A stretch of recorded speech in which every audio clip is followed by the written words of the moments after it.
Okay, so my task today is to give you a brief history of our group.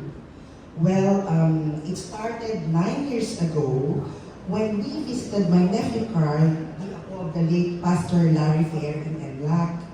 We learned that he went blind and that he has not been to church for quite some time already.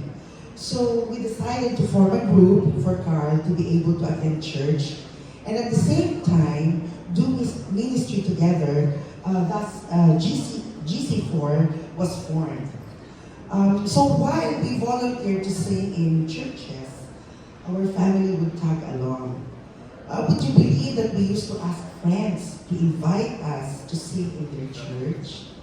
If I'm not mistaken, our first singing engagement was in Signal Village.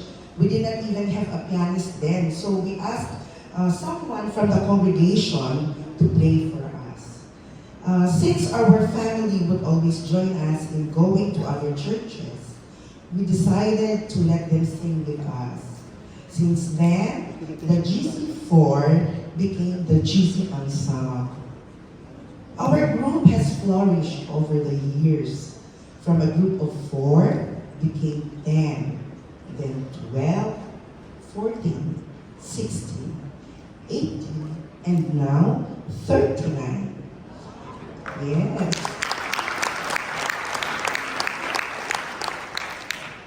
Our group is not like a typical choral group who would pick only the best in their choir.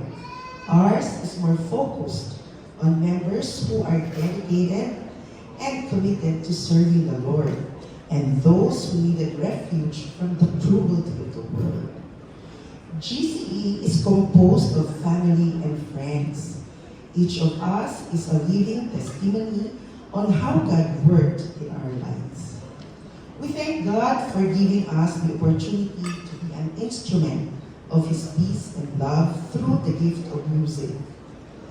Before I sit, I would like to quote from the book of Psalms, chapter 104, verse 37. And it says, I will sing unto the Lord as long as I live.